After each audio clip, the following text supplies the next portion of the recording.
All right, and we were also discussing the weather this morning, and tropical storm and storm surge watches are in effect for part of Florida's coast as a possible Hurricane Ian was on a path toward that state. It was a tropical storm in the Caribbean, but now they are saying that it is set to become a hurricane early today and then a major hurricane, which means a Category 3 storm or stronger tomorrow. So they're saying that it could approach Florida's southwest and western coast Tuesday and Wednesday, according to the weather agency. Here's what they are saying in Tampa. We're doing everything that we can to be prepared ahead of time, to control what we can control. But I've been here during Hurricane Charlie.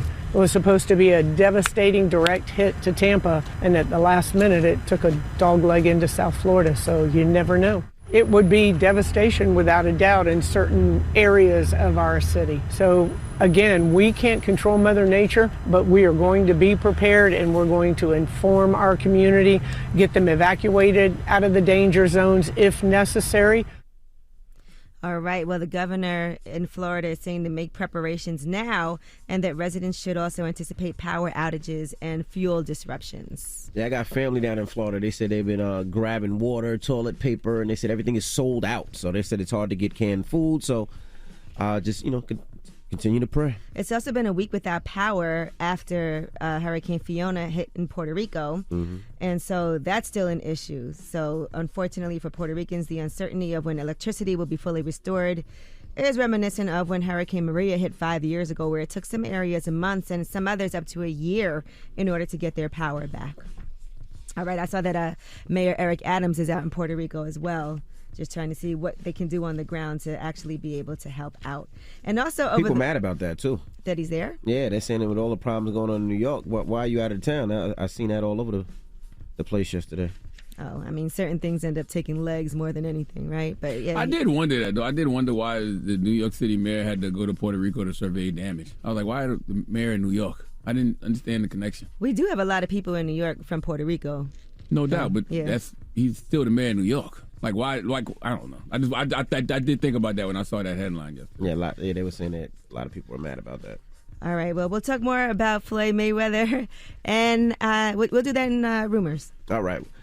Get it off your chest. 800-585-1051. If you need to vent, hit us up right now. Phone lines are wide open again. 800-585-1051. Get it off your chest. It's The Breakfast Club. Good morning. The Breakfast Club. This is your time to get it off your chest, whether you're mad or blessed. So you better have the same energy. We want to hear from you on The Breakfast Club. Hello, who's this? Yo, family, big chocolate to toe sucker. How we doing, everybody? Listen, all right. I know we just talked, but I got to get 3 quick things off my chest. God bless the people in Florida and everybody going through hard times. God loves us. He even loves my pal, the New York #1 center, Charlamagne, right? 2, Envy, I'm with you tonight, brother. Giants, I say win by a touchdown, right? Cowboys 15-12. Envy, what do you say? Giants gonna win. I don't care how they win. I don't care if it's a field goal, touchdown. Cowboys 15-12. Doesn't matter. Not gonna happen, Charlamagne. And listen, one last thing. We got Jimmy Kimmel, the bigot, is back in Brooklyn. Nobody watches show. I say this every year. Remember, he did blackface, made fun of an NBA player years ago. So let him apologize 20 times. No black people watch Jimmy Kimmel's show this week. I'm doing Jimmy Kimmel's show tonight. I'll be on there tonight. Well, me and Run the Jewels, Killer Mike and LP, and Amy Schumer, I believe. I'll be on there tonight. Hello, who's this? Yeah, what's up, Envy? Why are you talking to me like that, Trav? Cause me and Charlamagne getting some butt tonight. Wow. Hey, Trav. Are you saying the Cowboys are going to win, sir? You say your bet is secure, is what you saying? My bet is secure tonight. Is your butt secure? Is Envy's butt secure? The bet is secure, but is Envy's butt secure, Trav? What's going on, Envy? What's up, Yeezy? What up, Trav? Hey, guess what I'm getting tonight? What you getting? Some toasted almond cheese. Ooh, okay. Well, let's see what happens. Now, what happens when your Cowboys lose? Then what? That just means that I don't owe Envy nothing, because Envy's been owing me for 3 years. So then Envy gets yours. So Envy gets your cheeks. Nope. No, Envy don't get nothing because he's been owing me for 3 years. I think I owe him like $40. So if they win, we even. Yeah, that's right. We'll be even. But if I win, You will win, Trav. 15-12 will be the final score tonight. Well, let's see. Cowboys are going to win tonight. And Rihanna is performing at the Cowboys Super Bowl this season. Did y'all see that? Definitely not the Cowboys Super Bowl, but she is performing at the Super Bowl. Rihanna's performing at the Cowboys Super Bowl this season. So you want to bet on that with Envy? Envy. No, me and Envy already got a bet for tonight. You kind of stuttered a little, Trav, just now. I don't know what that was. You started talking in tongues. With Envy, I'll see you later. No, you won't. Goodbye. You don't sound too secure about your cheeks, bro. I'm confident about my cheeks. No, you don't sound too secure about your cheeks. About my cheeks. I can hear the little ass gas slipping out just a little bit. No gas is slipping out. Even though I did have a cotton something from Starbucks yesterday, and yes, it is a little loosey-goosey. But get it off your chest. Remember that for later, Trav. 585-1051. If you need to vent, hit us up now. It's The Breakfast Club. Good morning. The Breakfast Club. We want to hear from you on The Breakfast Club. Hello, who's this? Yo, this is D out of Tampa. D, what up? Get it off your chest. You okay out there? Yeah, I'm okay. What's going on, everybody? What's up, good? Bro? What's the word? Yeah, so this is my thing. We've been through this. I'm, born and raised in Tampa, Florida. I feel like everybody's overreacting. Like, I work for Kroger, delivery driver, and like right now my truck is full of waters. Everybody's getting like 7-8 cases of water. Like, relax, stay some from other people. I don't think it's going to be as bad as the news portray it to be, but we'll see. Okay. Well, it's not that bad until it's that bad. Yeah, nothing wrong with being prepared too, right? Yeah, and there's being over-prepared and panicking. Like, honestly, I don't mean to throw no shade, but I feel like that's like up northers, like the northern folks that's down here, that's just freaking out. Because if you're a Floridian, you're just like, all right, let's go just get a couple cases, get a couple bottles. Like, I guarantee anybody from Florida went to the liquor store when they heard about this.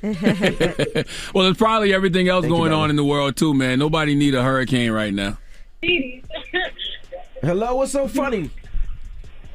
Oh, I'm so sorry. No, I got a few things to get off my chest this morning. Okay, go ahead. Go, Ashley, go. All right, so we will start with DJ Academics. He needs to be canceled because he's doing too much. Okay. Talking about Reginae Carter, like, that's just too much. You don't speak on a ghost daughter. She was minding her business with her best life. All right, we'll talk about that this morning. Okay, and then the other thing is Matt Barnes. So I need the Breakfast Room to do the Breakfast Room investigate and find out what happened to the Celtics coach. We know what happened.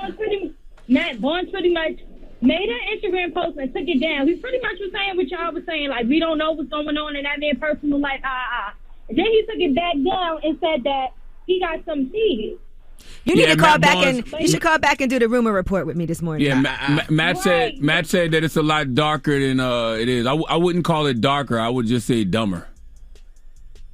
He said it wasn't what we thought it was. Like, everybody was rooting for the Celtics coach, but he said after hearing what he heard, like, he said he's not in a position to say what happened, but if the media puts it out there, then they just put it out there. Yeah, I'm sure it'll all come out. Maybe. But we'll talk about some of it during the rumor report. I think it'll come out. All right. Maybe. I think a majority of it will. Maybe. I mean, it should. I read an article this morning how they were saying how, the Celtics trying to keep all of this shrouded in secrecy is not sustainable. I agree with that, but, they are trying to protect they're trying to protect, I think, one person in particular. Absolutely. I think too many people know for it to be a secret for too long. Yeah, but I don't think they'll ever confirm it. Get it off your chest. 800-585-1051. If you need to vent, you can hit us up. Now we got rumors on the way, Yee. And we'll be talking about Ime Udoka and the Boston Celtics. We'll tell you what we do know about what's happening behind the scenes. All right, get it off your chest. We got the rumors on the way. It's The Breakfast Club. Good morning. The Breakfast Club. Everybody, it's DJ Envy, Angela Yee, Charlamagne the Guy. We are The Breakfast Club. Let's get to the rumors. Let's talk Boston's head coach. Listen up. This just in. All the gossip. The Rumor Report. Gossip. With Angela Yee. It's the Rumor Report. The Breakfast Club. All right. Well, there's more details on Ime Udoka's alleged affair. He cheated on Nia Long, allegedly.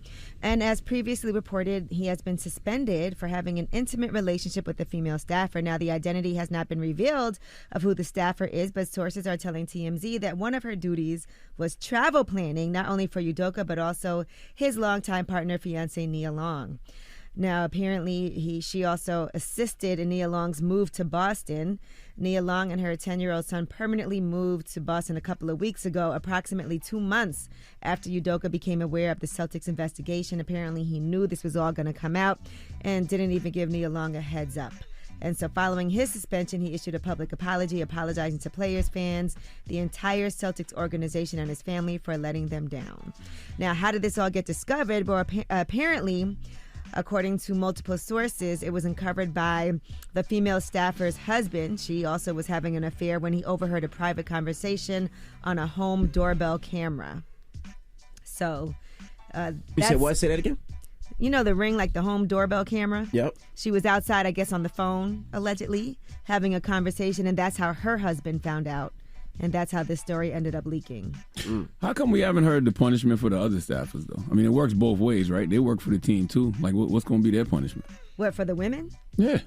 Well, there's also, we don't have all the details of what happened, but according to the owner of the Celtics, they do feel like they have right to, and part of it is also, it feels like he was the person that was more in a position of power.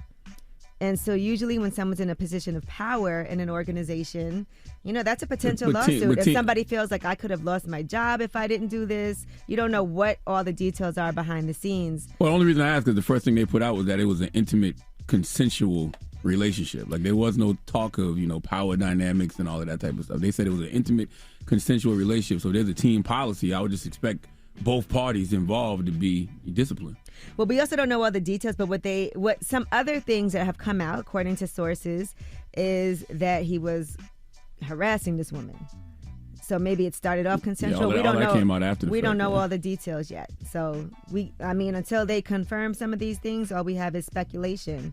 And we can't say what it is. But I will say that the owner of the Celtics did say that they want to make sure that the impact that the past couple of days had on women throughout the organization, that the women feel protected. Well, yeah, that's because of the way that it was reported. They put out female staffers, so everybody started speculating. So they started just putting out random women that work on the team and just putting their pictures out and saying, This is the woman. So yeah, I totally can understand that.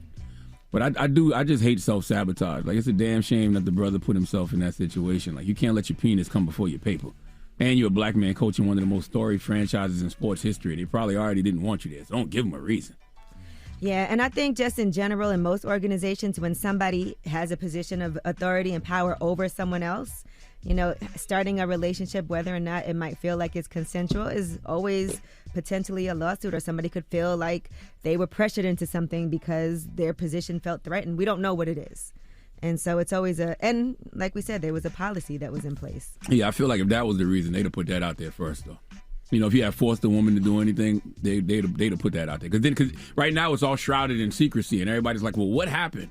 You know, why did he get a year? Why the other people didn't get suspended? So, you know, I don't think keeping it secret is going to be sustainable for the Celtics organization.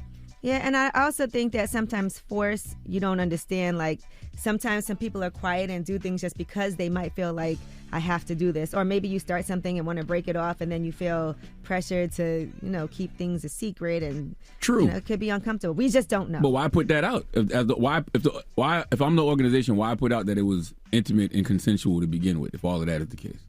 Okay, so the Celtics said it was consensual. Yeah, the Celtics put that statement up. Okay, I don't know. Yeah, the Celtics organization put that statement out that it was intimate and consensual. I just feel like there was an affair. I have no idea. But I'm sure we'll hear more as things are happening.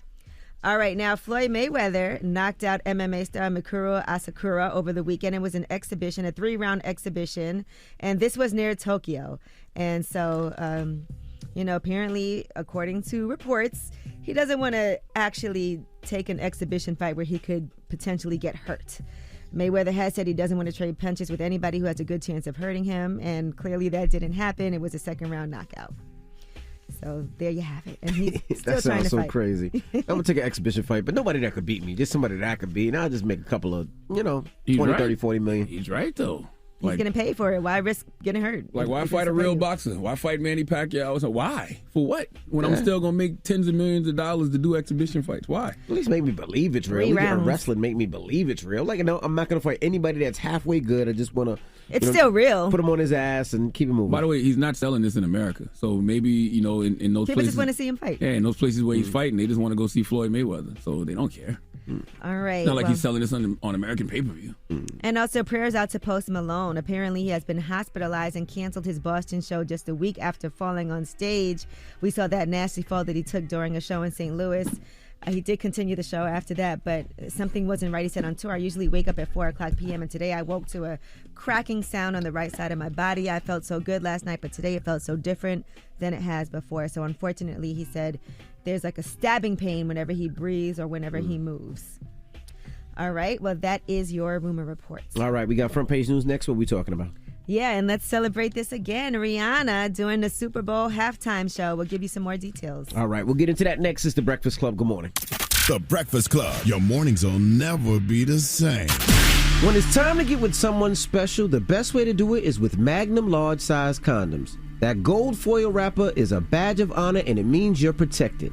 And you take care of things with comfort. Accept no substitutes. Bring the pleasure with the gold standard. Magnum, large size condoms. Everybody, it's DJ, NV, Angela Yee, Charlamagne the Guy. We are The Breakfast Club. Let's get some front page news. Now in sports, right? The Bengals beat the Jets, Panthers beat the Saints, Vikings beat the Lions, the Colts beat the Chiefs, Jaguars beat the Chargers, the Packers beat the Buccaneers, Broncos beat the 49ers, Titans beat the Raiders, Ravens beat the Patriots, the Eagles beat the Commanders. Bears beat the Texans, Rams beat the Cardinals, Falcons beat the Seahawks, and tonight in Monday Night Football, the Dallas Cowboys are going to beat the New York Giants 15-12. Dropping the clues bombs for my Cowboys. Don't you dare! Giants will be playing the Cowboys tonight, 8:15 Eastern. I'll be DJing the game. I'll be there live, and we go home with a win. And you have on the official uniform of all Dominican Giants fans, the Giants jersey and white jeans. That's right. We all whiten it at the game today. So white jersey, white everything, and yes, I will have on some white jeans. I know. I've been living in New York long enough to know what the official uniform of Dominican New York Giants fans are. New York Giants jersey and white jeans. So, probably a Victor Cruz jersey, too. Exactly. How'd you know? Exactly. How'd you know? Exactly. You know exactly. What? You woke up next to me. That's why. What else we got, E? All right. Well, let's talk about what's going on with Brett Favre for a minute. ESPN reports that John Davis, who is the former director of Mississippi's Department of Human Services, has pleaded guilty, and that is to state and federal charges for his alleged role in a welfare scandal. As part of that plea deal, he has also agreed to testify against others in that case, and other people could include Brett Favre. Now, Davis is accused of misdirecting millions of dollars in federal welfare funds towards his own pet projects, including the construction of a new volleyball facility at Favre's alma mater, the University of Southern Mississippi.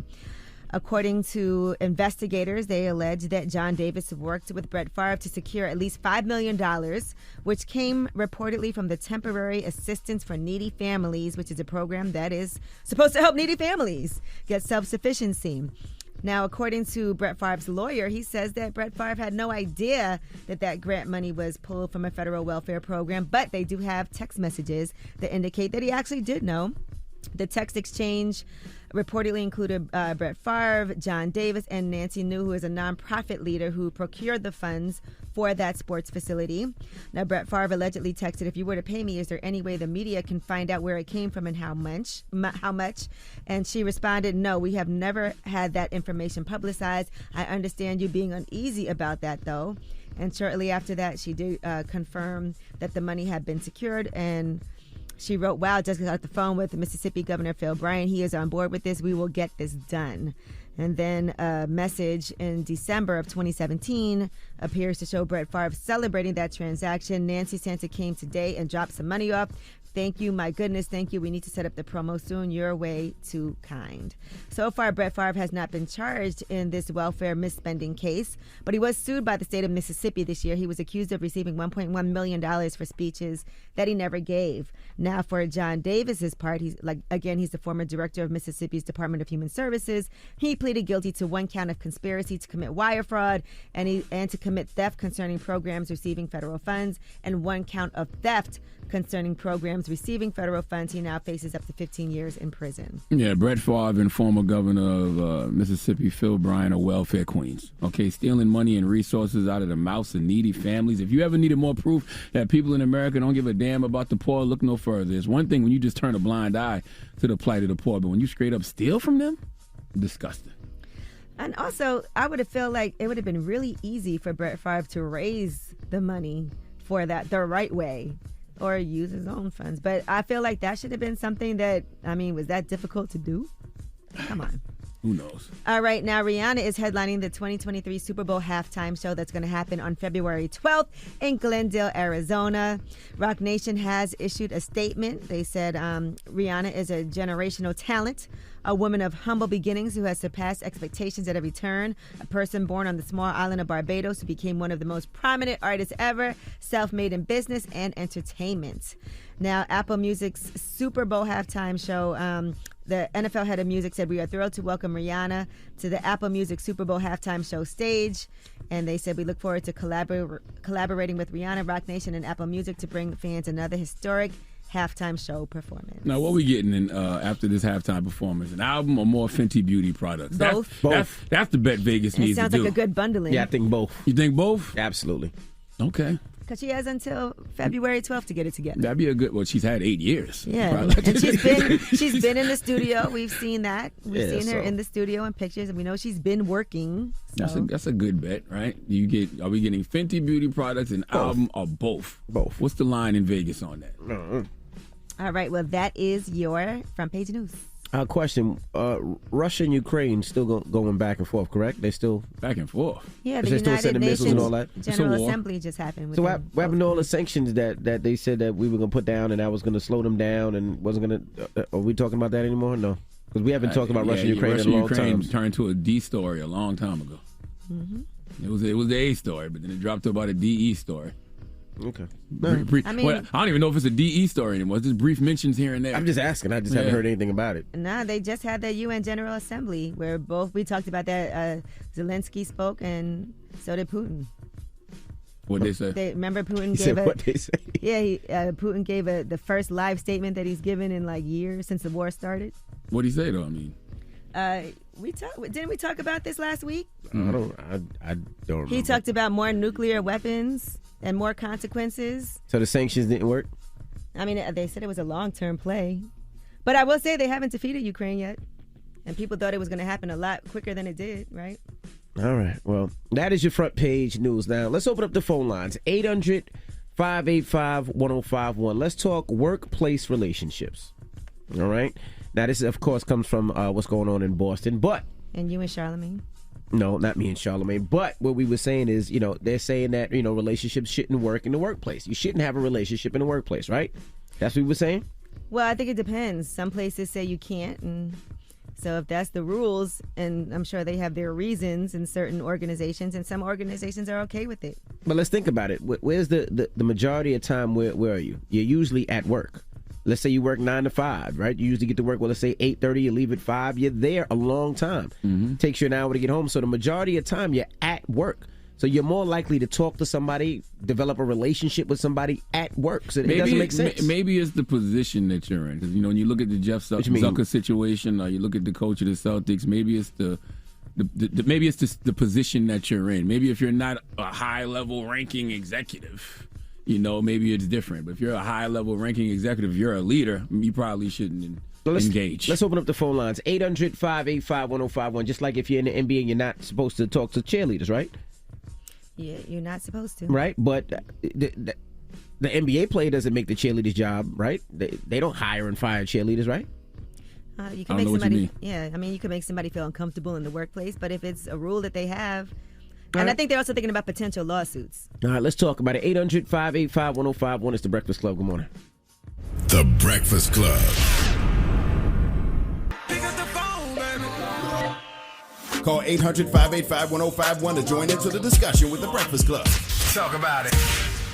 Morning, everybody. It's DJ Envy, Angela Yee, Charlamagne the Guy. We are The Breakfast Club. Now, if you're just joining us, we're talking about workplace relationships. Now, this comes from what's going on in Boston with the Boston Celtics and what allegedly happened, because we honestly don't know everything that what is going down. And we're asking, what are your thoughts on workplace relationships? Start with you, Yeezy. I think it depends on where you work. Like, a long time ago, I worked at Macy's and I dated a guy who was one of my coworkers. There was no issue with that. They didn't have any policy against that. But if you work someplace where they have strong policies against it, or maybe you work someplace where it has to be something that you go to your, superior and let them know what's happening and get approval, there's different ways that you can go about it. I think it depends on where you work. Yeah, I just think at the end of the day, I know people, we're all adults, and if somebody's working in a workplace and you guys are feeling each other and you want to date, it's kind of hard to say that's a problem because, like I said, the majority of time we're at work. Most people are at work 8, 9 hours, right? So where are you going to see somebody? And they say you should never date like your subordinates if you're a manager or you're somebody who's a CEO or a top executive, because that is something that could lead to a lawsuit if somebody tries to come forward and say, I felt pressured, I felt like this was my boss, I couldn't say no. And that's a large part of the reason why a lot of organizations don't allow that. Charlamagne? Well, if there's rules in place that forbid workplace relations, I think you should just abide by those rules. Unless, of course, this person is your soulmate, and there is no way of knowing that person is your soulmate without violating workplace relationships. So I guess you're just going to miss out on the soulmate. So I would just tell you to, follow the rules. If the rules are in place that forbid it, hey, follow the rules. You know what I just thought about? You're an executive here at iHeart. I am. I am. I'm not. Okay, and? You be flirting with me. I don't flirt with you, bro. Yes, you do. I think that at some point you have to realize that we have millions and millions of listeners. So we got a bunch of witnesses. No, okay. Even tonight, you want my cheeks. What are you talking about? You made a bet with Trav, sir. Don't bring me in this. On that bet? No, I didn't jump in on the bet. You got a bet with Trav. No, you said me this morning. But even with basketball, right? It's not like we haven't seen relationships in basketball before. You think about Jeannie Buss and Phil Jackson when they were both with the Lakers. I guess some people would say the power dynamic went to Jeannie then because she's, part owner of the team. Right. But even still, I wonder what the protocol was with that. For her to have to date a subordinate in Phil Jackson, I wonder what the protocol was. I think they were engaged, weren't they, at one point? Yes. And sometimes you also have to think about what's going to happen if things don't work out and how awkward that could potentially be. And things didn't work out for them. So I just wonder what the protocol was for them to have a relationship. Like if that relationship was switched. If Phil was in a position of power? And she was the coach. I don't know. I would assume that there's some type of protocol. They would... you'd have to present it. You know how in radio you have to present your other business ventures? Yes. I would assume it would be something like that. I don't know. Hello, who's this? Hi, this is Ariana. Hey, Ariana, good morning. Talk to us. What do you think about relationships in the workplace? So I used to work at the Amazon warehouse, so it is very complicated to meet somebody outside of work, especially if you're working overnight for 4 days or working over 10 to 12 hours. It's very difficult, so you kind of have no other option but to talk to somebody at work. My ex used to be my manager, and I was his assistant, but we both kept it very, very private. Of course, a lot of people had speculation, but honestly, work relationships don't work, unfortunately. Okay. Oh, so it didn't work, huh? Yeah, yours didn't. She said her ex, so I guess it didn't. How was it after you guys broke up? So me and him both got promoted. He helped me actually get my promotion before we even got together. But me and him ended up getting promoted, and we moved to 2 different warehouses, but within the same area. So to hear each other's voices on the conference calls with other big higher up managers, it was a little awkward. And then I know a bunch of people that I used to work with in different warehouses, so they would always tell me oh, he's always wishing that upon you, and all this other stuff. It was just really sour. He just started to become really petty, and I just got really upset. I started doing the same thing. It was just a lot of back and forth. But then I ended up leaving the company, and then 2 weeks after I left, he ended up getting fired because he had another relationship with one of the girls at his warehouse, and HR just fired him and 2 other managers too. Wow. Damn. See, you could risk your job. Because even if you look at nurses or doctors or people in the medical industry, right, like she said, they work 10-hour shifts, 12-hour shifts. So who are you likely to hang around with, to be around, to date? But, I think the problem with this, too, is that, Ime Udoka was engaged and the woman he had an affair with was married. That's the biggest issue. And so sometimes if you had, that how many complications that can cause at work when you're having an affair? That's the biggest issue. Not even him being engaged. If you're going to sleep with somebody in your workplace, don't let it be somebody that's married and the person they're married to also works in the workplace. That's not going to end well. But if that happens, it's also the woman's fault as well. It's not just his fault. But that's what I said. I said she's married. She took the vows. But that's what I said. That's what I said earlier. Like, what is the punishment for the woman in that situation? Because she works for the team too. They said it was an intimate, consensual relationship.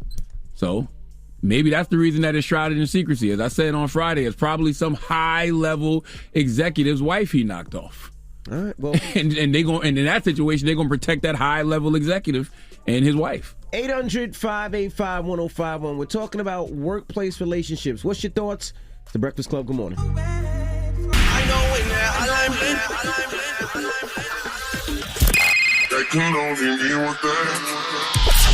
Call me. Add your opinion to the Breakfast Club topic. Come on. 800-585-1051. Morning, everybody. It's DJ Envy, Angela Yee, Charlamagne the Guy. We are the Breakfast Club. Now, if you're just joining us, we're talking about workplace relationships. All right, we were talking about it early, and a lot of businesses, they don't want it. They don't want to see it. But, I mean, if you really think about it, where are you majority of your time? Most people are at work, right? You're at work 8-9 hours a day. So, who are you usually, most likely to date? Somebody at your job, right? Makes sense. Mm-hmm. But let's go to the phone lines. Hello, who's this? Big E. Big E, what's up? Talk to us, brother. What's up, man? Hey, man, y'all watch Grey's Anatomy? Nah. No, I used to watch it a long time ago. Or The Office. Well, yeah, I started Grey's Anatomy on Netflix, man. And, man, the first few seasons, they are smashing everybody. She's smashing everybody. So it's like my wife about to go be a nurse, so I'm like... Ooh. Yeah, I think they said yeah, doctors are the number one type of job where people cheat. Right, exactly. And any type of job in that field that people making money, everybody healthy, looking good, and they working close together. So yeah, I think they spend a lot of overnights. They're on call all the time, so that's a perfect excuse to go do whatever. Oh, my beeper's going off, gotta go. And they might have a lot of downtime depending on the hospital or where they at. So they're there in a room talking and speaking and getting close. It just happens. Hello, who's this? How you doing? This is Lamb from New Haven. What's up, brother? Talk to us. How you doing? I'm just calling in to talk about the topic of today. Yep. So I had a relationship in probably almost every job I had. Goodness gracious. Okay, player. No. It's only because I used to be a bartender. So we stay late nights, and we have like our little clique that goes out after work. And by that time, everyone else is already doing their own thing. So you develop feelings for these people. Mm-hmm. I'm actually about to marry the woman that I was working with in my last job. Was there any protocol against that at any of your jobs where they said you couldn't do that? I mean, they didn't say you could, but they didn't really make it clear that you couldn't. Okay, so it wasn't a rule. So you were fine because you guys were allowed to date each other. Exactly. Yeah. So as long as you weren't crazy at work, but if the restaurant's an environment where everyone's, friendly, you got to be interactive. So it was really easy to develop feelings for people you work with. Well, congratulations on your engagement. Thank you. Appreciate it. All right, I love brother. you guys, by the way. I listen every morning. Love you too, my brother. Thanks, brother. Hello, who's this? Yeah, this Ash from Jersey. What's up? Good morning, rise and grind, baby. What the hell is rise and grind? People still say that? Rise and grind. You wake up, you rise, and you gotta grind. You gotta get to it. I'm a truck driver, baby. Why do we gotta grind? Grind the coffee. Every day's a grind. You grind the coffee beans. We got you, Ash. Talk to us. What you think about? You know what I mean? So, are you in a relationship with anybody in your business? No, I was, but it's just a simple fact is that entry level, they really ain't gonna care what you do in the business. But when you at the high up, very true, you get held to a certain standard. That's right. You already know what you got to deal with. Like I used to work at FedEx. Entry level, you don't really care, but when you get that manager position, HR looking at you crazy when you start talking to certain people. So you already know what you're dealing with when you becoming one of the top. Well, I'm gonna say especially a black coach. Come That's on, right. bro. Any little thing that he does, they're gonna be right at your neck. So like he should have known what he was doing. She's absolutely right. That's why I said. That's why I said. Ash. It's about your position. Like if you're a high-ranking official or executive in an organization, you probably don't want to do that. Hello, who's this? Good morning. This is Dee. Good morning. How you feeling this morning, Mama? I'm feeling good. How are you? I'm good. Now, you're about to marry somebody you met at work, huh? Yes. So he originally was my supervisor.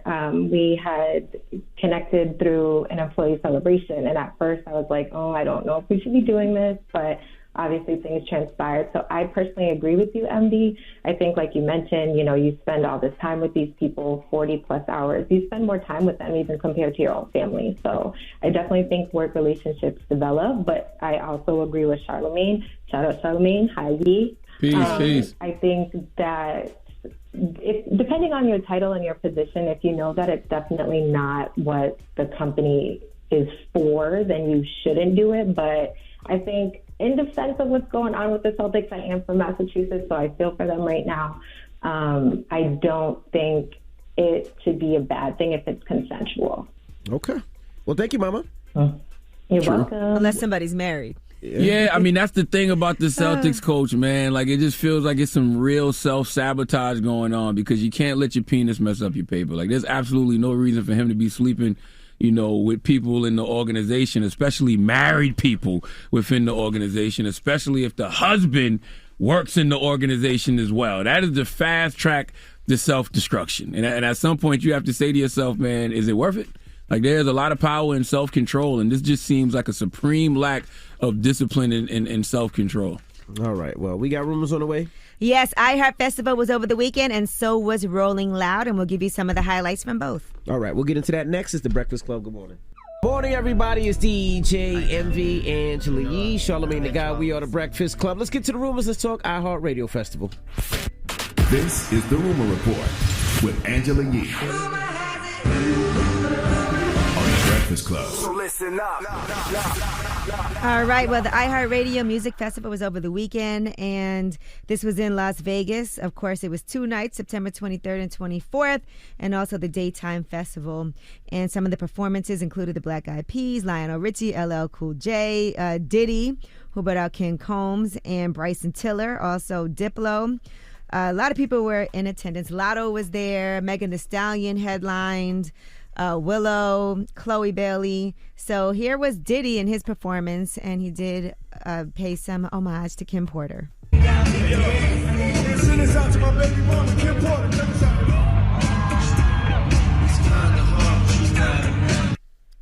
All right, so he dedicated that set to Kim Porter. Also, Kim Porter, I want Diddy to make his own song to Kim Porter. Because, Diddy, Missing You is so personal to Big. Mm-hmm. You know what I mean? Right. Like, yeah.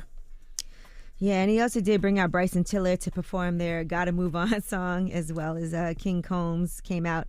I saw him doing a live with his son and saying, basically, you've been on the stage with me before because you're my son, but now you're on stage because you got a hit. And so that's a huge deal for a father and son. It's a tough record. A dope Can't record. stop, won't stop. It's a tough tune. They killed it at Rolling Loud. Mm-hmm. And let's talk about Diddy. He was discussing love. I need everybody to get about your seats. You are at a Diddy concert right now. And at a Diddy concert, you must sing, you must dance, you must elevate higher, raise your frequency, your vibration. In the name of love, throw your L's up in the air if you a lover, not a hater one time. All right, Megan Thee Stallion was a headliner on Saturday, and she showed up. She did a lot of songs off her new album, Charlamagne, and she also gave some messages, some positive messages to the audience. I don't know about y'all, but I love my body. I do what I want to with my body, when I want to with my body, with who I want to with my body. Cause it's who? My body. Oh, okay. If you love your body, let me hear you make some noise. Now, LL Cool J was in attendance as well, and he did all hits during his set. Don't you dare stare. You better move. Don't ever compare me to the rest that are all in sliced and diced. Competition paying the price. I'm gonna knock you out. Mama said knock you out. I'm gonna knock you out. Mama said knock you out. You all right, MB? Legend. That's what he says. I'm gonna knock you out. I don't know why it sounds funny when you do it.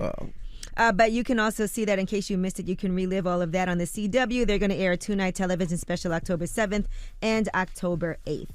All right. Meanwhile, Rolling Loud was in New York. That festival happened, and A$AP Rocky was on stage. But unfortunately, his set was cut short. I'm not sure exactly what happened, but he posted, "I'm so hurt right now. Last night was supposed to be a turning point in my live shows from the old to the new. I will take full responsibility for the circumstances of what led to last night's show being everything it was and everything it wasn't. I also want to acknowledge that even though I prepared the best show for my fans, detail for detail, over the course of months, I was unfortunately not able to bring my vision to fruition, and I'm hurt about that." But he did thank everybody for showing up for him regardless. Here's what he had to say. New York City, thank you so much. I ain't even gonna hold you. This is lit. They cut it mic short, but it's all good. Thank you for the love, y'all. I appreciate that. You heard? On A$AP. Everybody get home safe. I love you all. Everybody get home safe. Spread the love. Remember that. Peace. Now, he also went viral because he was in the mosh pit. That was funny. Definitely needed some help. Get him up! Get him up! Get him Man, that looks so crazy. Did you see that? Tyler, the creator, made it his avatar. That was picture of funny. A$AP in That's the how mosh you're supposed to look in the mosh pit, though. I mean, it is a mosh pit. There ain't no fun and games in the mosh pit. Nah. He looked like he jumped in there and was like, you know what? You should look like you're fearing for your life in the mosh pit. It's the mosh pit. Shoot. Yes. That's the energy you want. Now, he also said that he's not going to do any more live performances until his next album drops. We don't know when that is, but so that's it with A$AP Rocky until then. 21 Savage, meanwhile, said he will never perform at Rolling Loud again. He tweeted out, "Rolling Loud will never get a shot of me ever again." Fans don't know what happened, but they are saying it might have something to do with his experience backstage rather than the set itself. Nicki Minaj. Did he perform? Did 21 Savage perform? Yeah, he's saying he's never doing it again. Okay. All right, Nicki Minaj is the first female rapper to headline Rolling Loud, and people were very excited for that. She brought out all kinds of special guests. Fabio Foreign came out. Bia joined her, Lil Uzi Vert, G Herbo, and the Barbs went crazy. They said it's all because she is the queen. In the meantime, Playboy Cardi brought out Kanye West also. And then, unfortunately, there were 3 drill artists, who were cut from the lineup. So, at the request of Mayor Eric Adams and the NYPD, Shai K, 22Gs, and Ron Suno were not allowed to participate. And they said, according to these artists, they were baffled by the NYPD's decision. But according to the New York Times, they're saying that, I guess they felt like it was too dangerous. And the NYPD said they had been affiliated with recent acts of violence citywide. So they believe if these individuals were allowed to perform, there would be a higher risk of violence. Oof. All right. A lot of performances over the weekend, and that is your Rumor Reports. Yeah, my daughter actually went to Rolling Loud. She said she had a great time Friday. She said it was just cold Friday. She said it was very, very cold Friday. And then she said on Sunday, she didn't go Saturday. She said Sunday, she left right before Future got on because Ski Mask. And she said 21 Savage. She said that it was a delay and Ski Mask didn't perform, so she decided to leave. But she said she had a great time, wonderful time, and everything was nice. It was Peaceful, no raining, problems. right? Did they have to cut Future short because of the rain? No, Future and Offset were performing in the rain. He brought out Offset, and they were performing in the rain. Oh, okay. For some reason, I saw Tracy post that it got cut short because of the. No. Oh yeah, I definitely saw a video of Offset turning up in the rain. Right, he was turning up all in I the kept rain. thinking to myself, he gonna have a cold on Monday. That's all I kept thinking about. That's some old woman grandma thing. You gonna have a cold That's Monday. all I got. That boy cold. gonna catch a cold now. That boy he gonna be sick. Cardi gonna be feeding him chicken noodle soup today. Right. All right. Well, who you giving your donkey to? 4 after the hour. Let's talk African princes. Why don't we? Or lack thereof. We'll discuss. All right. We'll get to that next. It's the Breakfast Club. Good morning. It's time for Donkey of the Day. I'm a big boy, I can take it. If he feel I deserve it, ain't no big deal. I know Charlamagne guy gonna have some funny shit say out his mouth. If you gotta say something you may not agree with, doesn't mean I'm mean. Who's getting that donkey? That donkey.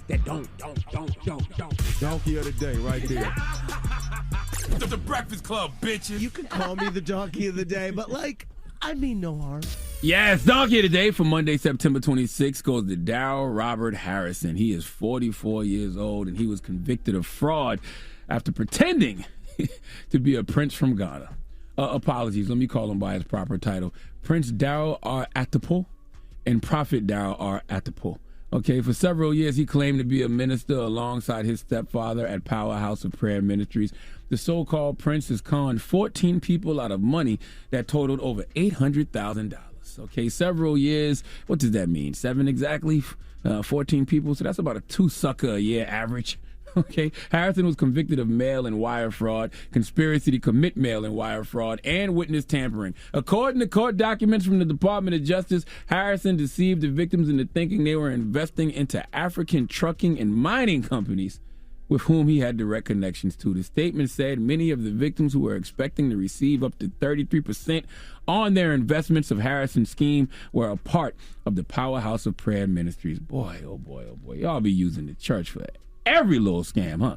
The ministry financially supports religious services in various church facilities along with private residencies throughout the greater Dayton area. Now, this scam right here, Prince Atapo exploited the victims to fund personal expenses, including rent for a house in Colorado, luxury vehicle purchases and rentals, and vacation accommodations. You know, there's a part of me that feels like if folks fall for these types of scams, folks like Darryl should be able to keep the money.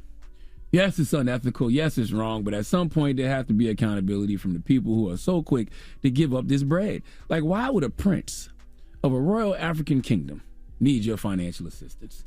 Even if your knowledge of royal African kingdoms doesn't go any further than Wakanda and Zamunda, you should know Prince T'Challa or Prince Hakeem would not need your money.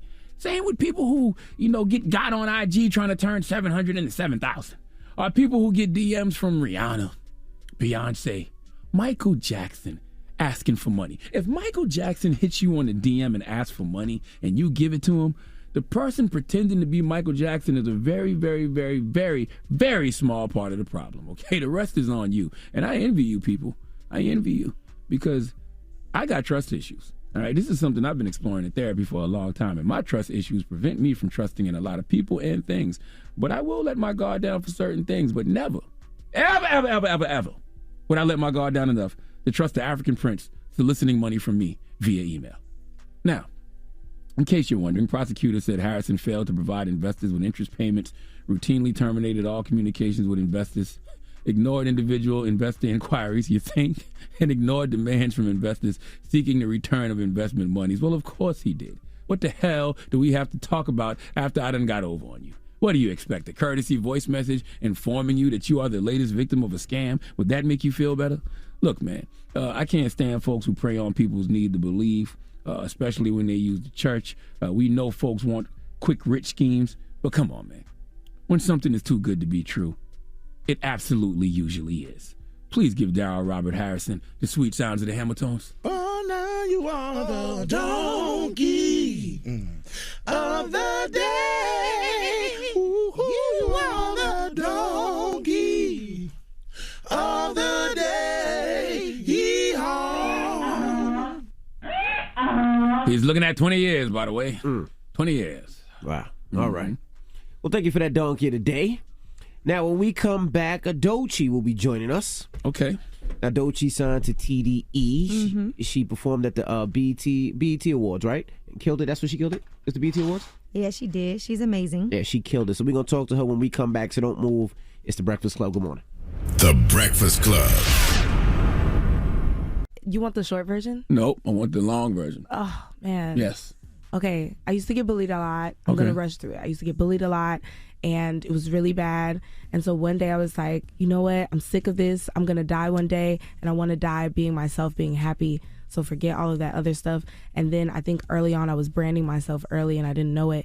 And I woke up one day, and I was like, forget Jayla. I'm Doechii. And then I went to school in a tutu, and I started doing music. Oh, that makes sense. So you created I learned this in therapy because I've done it before. You created a character to protect the real you. As a defense. Yeah. What age was this? 6th grade. Oh, 6th grade. Yeah, 6th grade. And I've been Doechii ever since. Yeah, that's.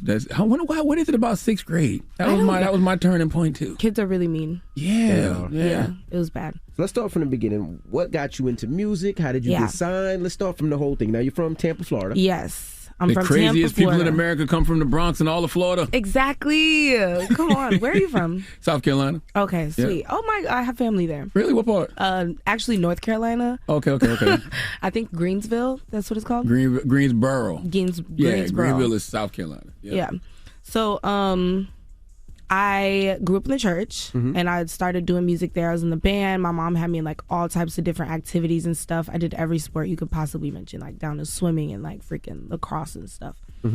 And from there, I think middle school I started writing music, but I wasn't taking it serious. High school I went to performing arts school, and I really excelled there. And then I put out my first song in like 11th grade, and I haven't stopped since. Wow. Now, when you said you got bullied, did you go to a white school where you went bullied, or was it a black school? Yeah, I mean, I got bullied my whole life. It was really bad. So I did go to a private school, and then I went to a private school, but I grew up in the hood.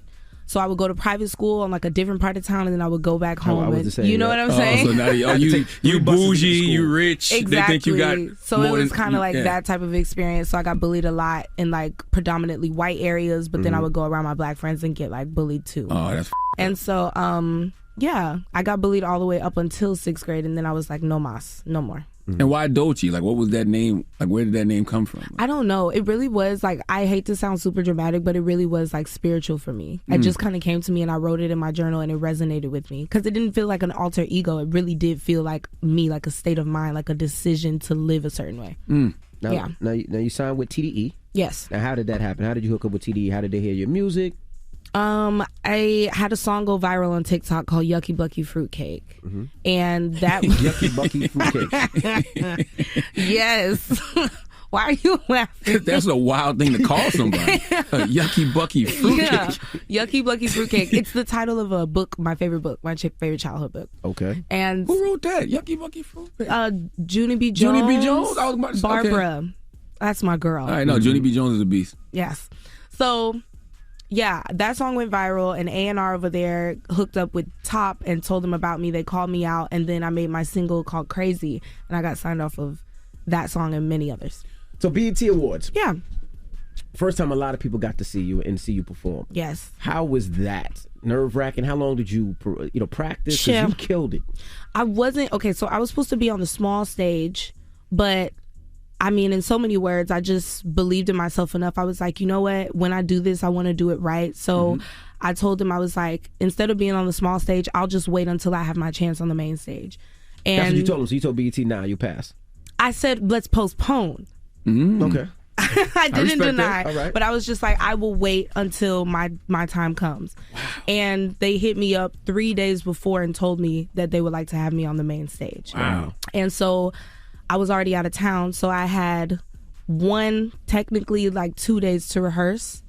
So I felt very unprepared for the performance, but it turned out to be good, and I was extremely nervous. It was a lot of malfunctions in that performance, but I think it was still iconic. Oh, you killed it. Yeah, yeah. Thank you. How does it feel to be the first woman rapper on TDE? Yeah. How did that feel? I mean, there's a lot of dope ass rappers on TDE. It is. It's a lot of pressure, but it's good pressure that I put on myself because it's like such a dope legacy. Like, it's TDE. They're like, that's hip hop. Like, real rap. That's hip hop. So did you have to? Were you there? Like, Kendrick was transitioning out. Did you ever get to connect with him in any way? Not in person. Kendrick be in like Africa. Yeah. It's hard to catch him. Yeah. But he did say that he thinks that I'm amazing, and that meant a lot to me too. So hopefully we can meet in the future. Who put their arm around you first, like rap wise there? Isaiah for sure. Okay. Yeah, he put me on his song, and that was dope. And then after Isaiah, it was Soul, but we haven't made music together yet. And then after Soul, SZA. What did Soul do? Soul's just cool. Like, yeah, that's my he's guy. just like really wise and like just really cool, and he had like a leg brace, and he looks like a pirate, and it's really cool. Now the name of the project is She, Her, Black B. Yeah. I'm not going to say the word. Yes. Can you explain what the title of your latest project means? It means so many different things. Please. So going back to like, I like to address a lot of my trauma, and I like to like get through things and unpack and work through things with a lot of my music. And me and my friends came up with this concept for a production company. We want to produce music videos for different artists and do visuals and shows and stuff. And we ended up calling it, I said B, right? Don't say it? Okay. You can say it. I can say it? Yeah. So we ended up coming up with the name Those Black Bitches, inspired by Kendrick Lamar's The Little Homies. And we just thought it was funny at first, but then we really started unpacking it. And my friend at the time, Oyenda, she was like, What if one day we win an award and like all these white people have to present an award and say this is presented to those black bitches? There you go. We thought it was iconic. Something about it is like dark but empowering at the same way that I'm still trying to figure out how to explain to people. Why not those black queens? You know, that's great. That's great. It's just that's great too. But it's like, I don't know. It's something about, there's like an archetype of a black bitch. When I'm talking about the black bitch, I'm talking about this character we're creating, or this character that people think we are. And I thought it was kind of funny. Now, I saw you say really early on you was in tune with your feelings. I could know what a vibe was. I could feel the presence of love. I matured with my mother. Yeah. I watched her go through years of really bad relationships. She didn't trust anybody or herself. I watched her get older and mature, transition, and find her spirit. She's my first example of what a woman is. So what did maturing with your mother look like, growing? Where did you get that? I don't know. Wow. I think that was like a I don't know. I think that was like a research team, tweet and delete, actually. But anyway, what was the experience? What? Yeah, what did maturing with your mother look like growing up?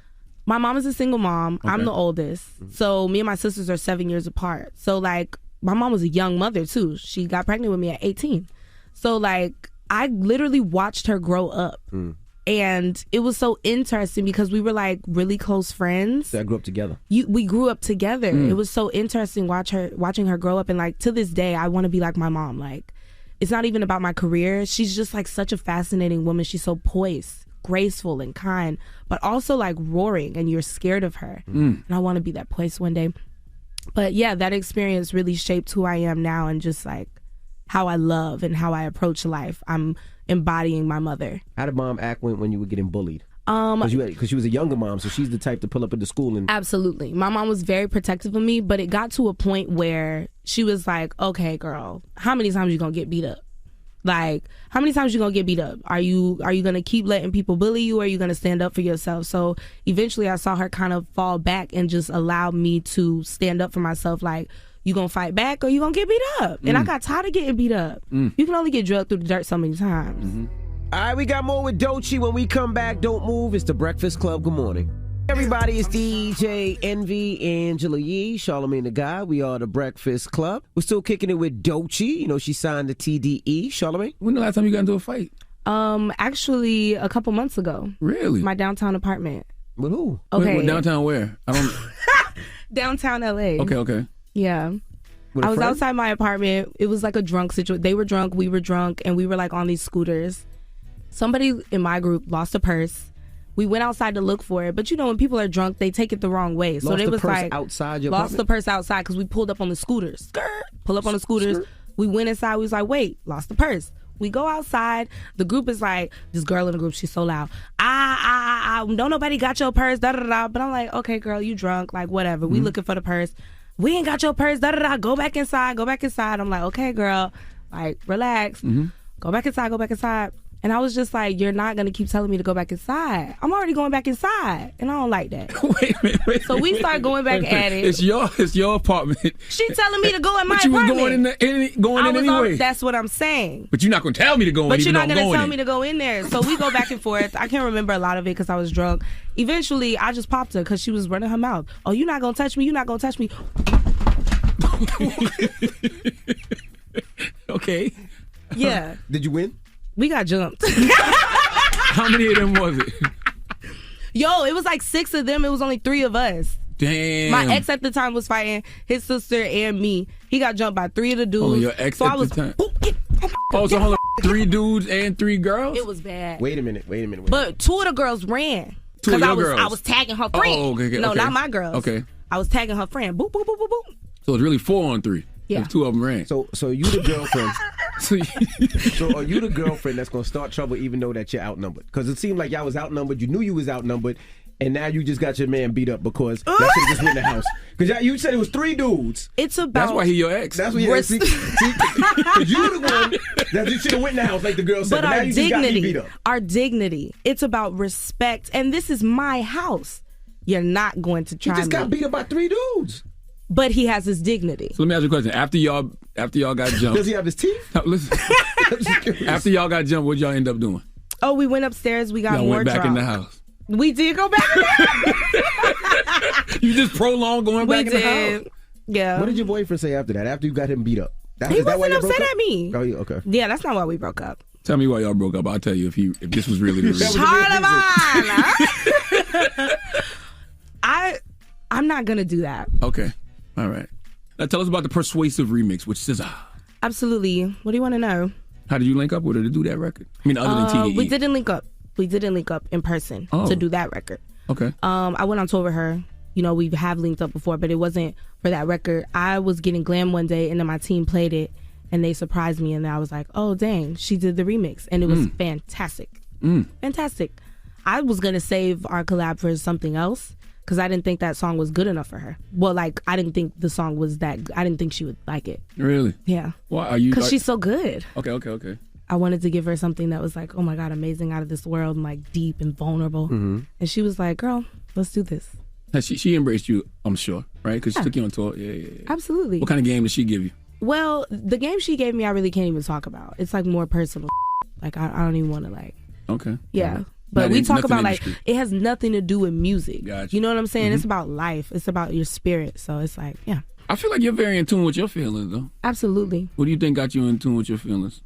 I don't know. Maybe church. I just like, I was speaking in tongues when I was like 10. So like, I just have always like had a longing to connect with spirit and God, and I look for God in everything that I do. I mean, God is in everything that you do. Exactly. Yeah. Did you ever want to be a pastor or anything? You ever thought that, you was I feel be like the I good am old a church pastor girl? right now. Ooh. Yeah. In my music and as an artist. It's just not in the traditional way that other people see it. I think it's in the way that, it's the best way, actually. Because I don't think there's nothing that can get messaging across more than music. Yeah. So I feel like I'm ministering in my music. Even when people don't feel like it's gospel, I think it is. Do you feel like it's hard growing up in this era where everything is so like transparent? It's like every second of your life is damn near on social media somewhere. It's not hard for me. It is a little odd sometimes, but it's not hard for me because I'm like I'm an internet baby. So even before I was doing music, I had a YouTube channel where I would just talk about all my business all the time. I'm extremely transparent, and it's not hard for me to be transparent at all on the internet because that's how I've been communicating with the world since I was literally like able to talk. Is that good or bad though? I wonder. It can be bad. It's been positive in my life though. It doesn't affect it. Helps me even. So it makes me like really honest and brave, and I feel empowered by it sometimes. I wonder if nowadays when labels sign younger artists, they'd be like, okay, let's go scrub your internet history. So before you think so? Just in case. I would hope they didn't do it with me. Yeah. Who's in your DMs right now? Who's in my like artists? Sure. Nobody. My DMs are so dry. Well, that's going to change today. As soon as this interview comes out. No, I doubt it. I don't think I scream. I don't scream like come into my DMs. No, said she make too much sound effects. She might wash paper plates in her spare time. Nobody makes passes at me. It's really weird. Really? Yeah. Really? Yeah, no. Why do you think that is? I don't scream like, come in my DMs. I was talking to my friend about this. Like, I know that I'm beautiful. You are. And I do have like a sensuality about myself in a class. But I don't scream like, oh, I'm ready and available and you can get me by sliding in my DMs. Like, I don't give that energy. So. But isn't that like the way that this era communicates? So sliding in the DMs is kind of like I don't attract calling, that. I guess. Yeah, texting, right? I know, no. Never? If you slide in my DM, how do I meet somebody? In person. Let it happen. People still do that? Yeah. Your generation still does that? I do. Okay. Yeah. When the last time you met somebody in person? Recently. Okay, where at? Well, that made you smile, okay. Yeah. Where at? You blushing? Look at you. Look at that. Here. New York? A New Yorker? No. Oh, he's just in town for Fashion Week. Where's he from? What makes you think it's a he? You right. Where's he or she from? Are they? I'm not going to say. I think it's time for us to wrap it up. I said, are they? And you said, I'm not going to say. It's been great, guys. How do you know we're guys? You don't know what we identify as. No, you're absolutely correct. That's right. Thanks, Charlamagne. This has been fun. Tell me where to find you, Doechii. Oh, you guys can find me on all streaming platforms and social platforms. Doechii, Doechii.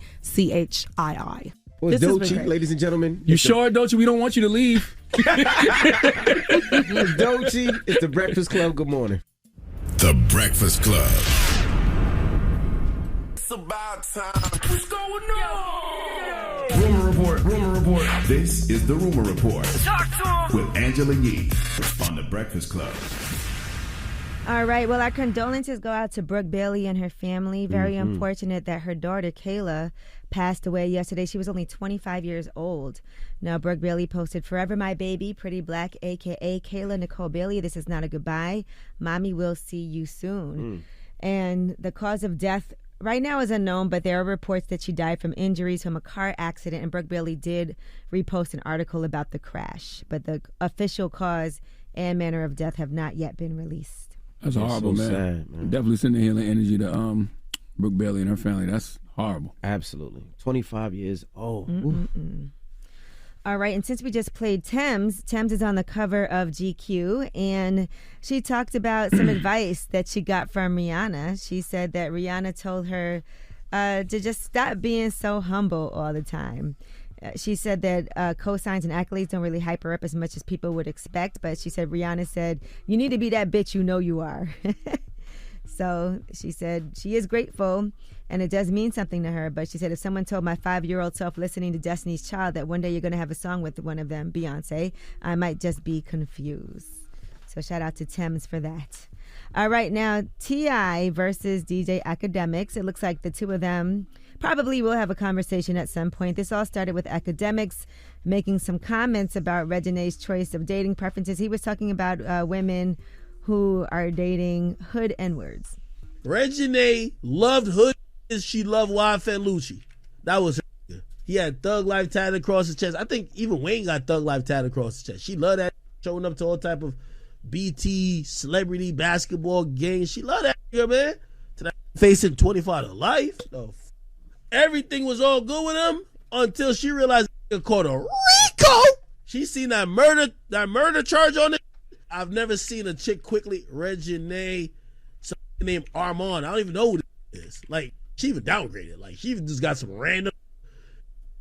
All right. Well, Toya, who is Regine's mother, first responded, and she said, "I can't stand men that do bitch-ish. Keep my daughter name out your mouth. Clout chasing is at an all-time high. Let her live her 23-year-old wife. Worry about you and yours. Thanks. I hate when I let people take me out my character, but one thing about it, I don't play about my kids. Academics, stop playing with my child. You too grown to be worrying about what a 23-year-old doing, calling her a bitch and all that ish. Now, cool, you men worse than females, and this ish getting out of hand." Well, T.I. also doubled down, and here's what he had to say. I would love to have a word with Academics. I got a call. I put a call out to him, waiting on. Hopefully, we can communicate our way to a positive resolution. But Regine under the umbrella, she covered. That's how I've been. I would love to have a word, see if we can communicate ourselves to a positive resolution. Concern shit. This is, it's avoidable. Not worth the trouble. All right. Well, Academics responded to T.I., and here's what he had to say. I would definitely have a conversation with T.I. I think my points would be the same. I know this is somebody who you love, but this is also a public figure. We can't just like isolate people to be like no one could ever talk about them. And if there was that much offense took because I misspoke, and even though I corrected myself using the B word while referring to a subject that she was closely associated to, I understand that one. That's a conversation I'm definitely willing to have. But I'm going to also be honest. As a man to man, I would tell T.I., I'm like, hey, T.I., you do know I'm not talking about someone who's just a private individual. I'm talking about someone who has a very public relationship, who the Shade Room posts about every 2 days, and nobody ever bats an eye and say don't post about their private affairs. All right. So feels like they are going to have a conversation. Yeah, they definitely should. I mean, totally understand why Regine's mom, Toya, and Uncle T.I. would feel that way.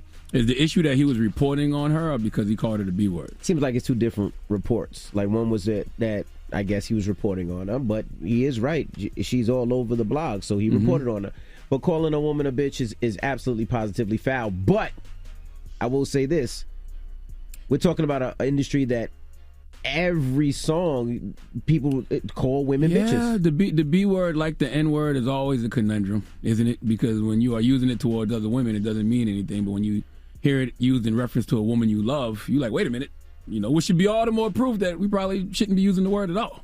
I will say with the blogs posting it, though, usually they're just reposting things that she wrote or saying, look at this. And he also did say it was a downgrade, like, who is this guy? And, I'm sure that was offensive. I'm sure that young man's offended. What's the brother's name that she dating now? Armand Warren. I'm I've sure actually he's had him on. offended. He's been on Lip Service before, him and his brother Trey. They go viral for a lot of things that they do on YouTube. And so, yeah.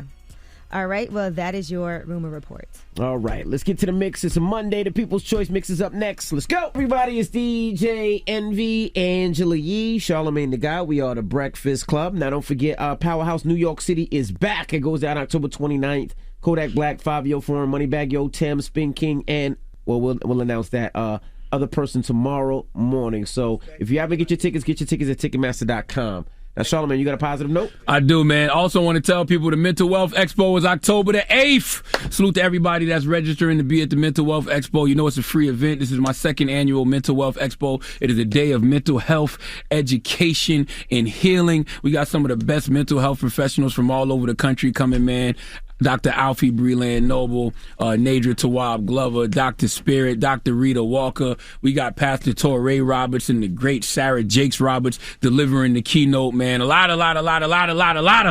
of different people, man. So make sure that you go register at mentalwealthexpo.com. Once again, it is a free event. All you got to do is go to mentalwealthexpo.com and register to be there Saturday, October 8th from 11 a.m. to 4 p.m. at the Marriott Marquis here in Times Square. Now, the positive note is simply this. Some people can't function without negativity because bringing down others makes them feel better. Breakfast Club, bitches! Y'all finished or y'all done?